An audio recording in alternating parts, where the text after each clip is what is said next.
it's just bad product. It's safety-wise, too. Like, I'll say it again. The safety, you can't preach safety to me and then, like, you're going to do this. I mean, that's just not going to fly up to me personally. The NFC was wide open to begin with, but how much more wide open do you think it is now that Carson Palmer is hurt in Arizona? I'll be honest with you. I was never really... And, look, Arizona's been great. Great story. If I had a vote right now, even with 3 losses, I would still say Bruce Arians Coach of the Year. That said, I still love Seattle. I still think Seattle, even when they were 3-3, I said this. I said, that, they're a team wired for December and January. They're a team that, they're going to have the bumps and bruises throughout the year, and people are going to panic, in terms of, is this team finished? And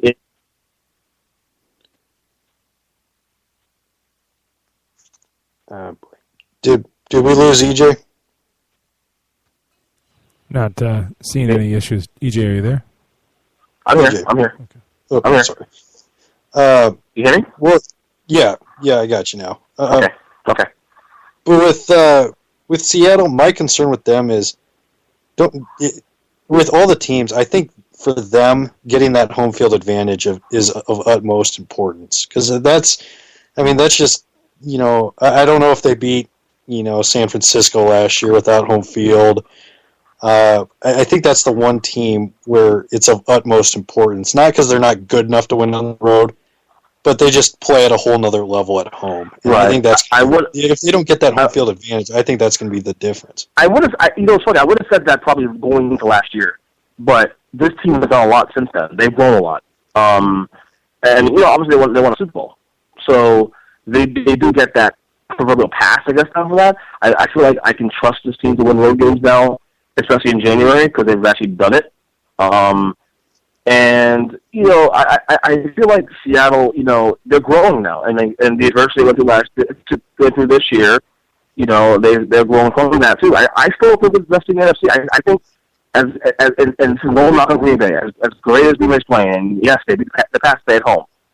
Green Bay is a different team outside of Lambeau, and I think, especially if they have to go back to CenturyLink Field and play the Seahawks again in the playoffs, I just don't know if they can actually win, but the NFC is somewhat wide open. I'm still skeptical about Philadelphia. Dallas is still, in the mix. I don't know where they're going to be in a couple of weeks. If you ask me right now who the 2 best teams in the NFC, I still think Seattle and Green Bay, my original NFC title pick from August, is still playing out right now as is. Where do you stand on Detroit?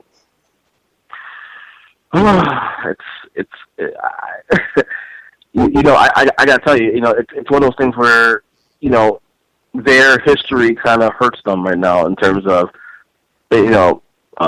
having perspective, but it's not fair because, like, Jim Caldwell wasn't here for, last 60 years, it's not fair to him.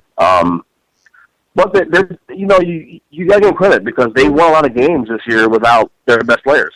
In Calvin Johnson, Reggie Bush has been out a couple weeks.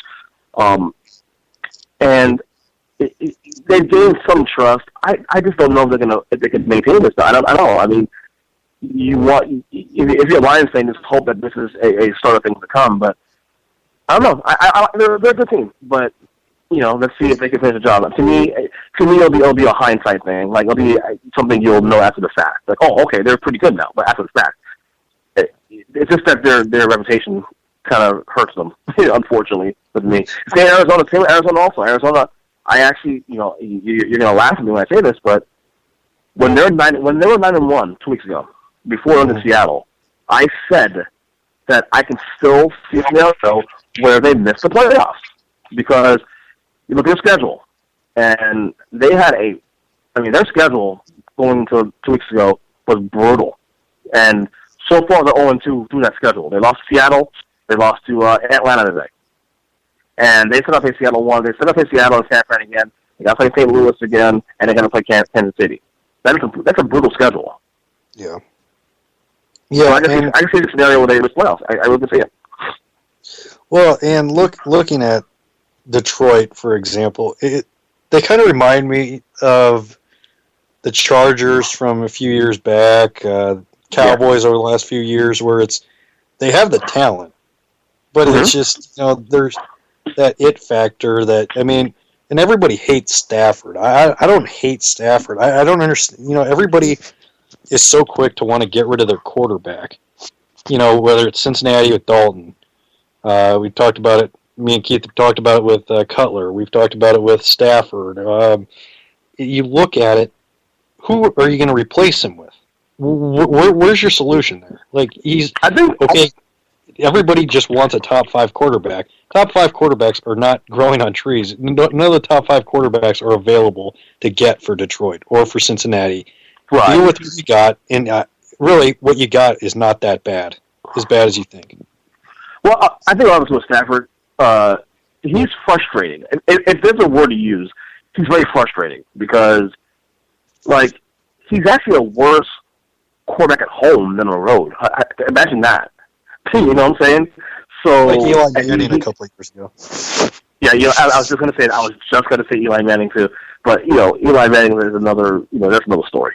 But, the one thing I will say Detroit has to have something to be proud of, and one thing that Detroit can really hang their hat on right now, is their defense is really good.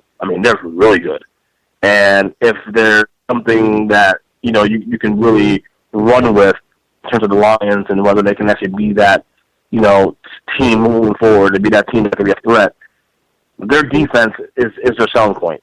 Obviously, what they can do with the offside of the ball. Calvin Johnson, Reggie Bush, even Golden Tate's been playing great this year. What they can do on that side of the ball. But it's their defense ultimately that will be the selling point as to whether they can compete with Green Bay and the rest of the teams that he is in the NFC. As far as, with the AFC, do you think it's Patriots and Broncos and then everybody else is kind of a step behind? Is there anybody else that you see sneaking in there? It feels that way, although I'm kind of back on the San Diego bandwagon. I'm kind of back on that a little bit. They showed me something today in Baltimore. They really did. And go figure, they play the Pats next night. So we'll learn more about the Chargers and whether they're back on track. Because remember, they started 5-1, and I was big on the Chargers early in the year, and then they faded for a little while when finally lost the next 3 games. Granted, lots of injuries. Key injuries going forward. But now some of those guys are back in the lineup now, and you're seeing the result of that. So San Diego's a team I'm definitely keeping my eye on again. Cincinnati, I'll be honest with you, while they cooled off earlier in the year, they've had some really, really bad moments this year. When they've been bad, they've been really bad. But one thing I will say with the Bengals, they've been very resilient the last few weeks. No one will give me credit for this, though, but remember that bad game Andy Dalton had 3 weeks ago with Cleveland? Since then, they won 3 straight road games. So they deserve some credit there. Where do you stand on Indianapolis? It's Angelica bust. To me, I don't trust them. To me, it's Angelica bust. And you're not winning playoff games that way. Bob, we discussed this for years on our shows.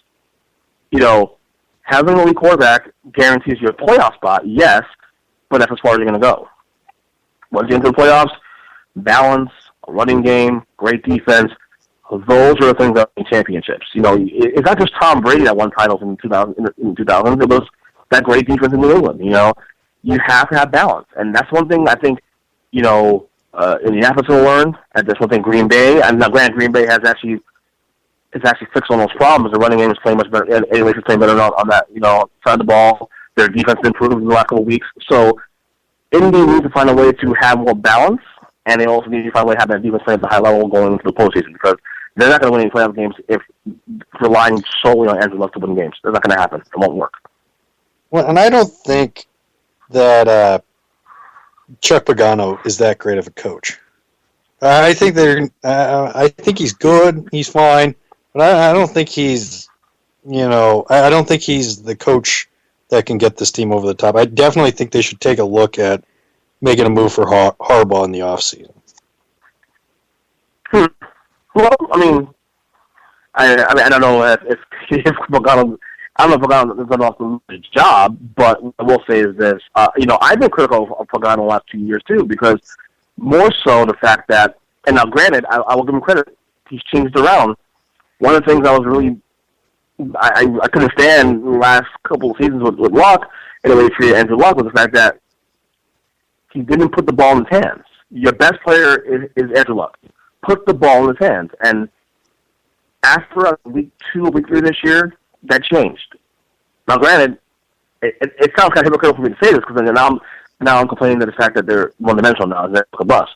But the thing is, though, the other way wasn't working too either. So this way, like what they're doing now, what Andrew Luck doing what he does, it's good enough to at least get to the postseason. But for them to win multiple playoff games, they have to run the ball. They have to play solid defense. And I'm sorry, that's the only way you can win championships in this league, period. Right. Well, we're going to go ahead and take our final break here on the Bob Sullivan Show. We will be right back. If you want to call in, the number is 585-633-7487. Listening to the Bob Sullivan Show here on LateNightSportsRadio.com.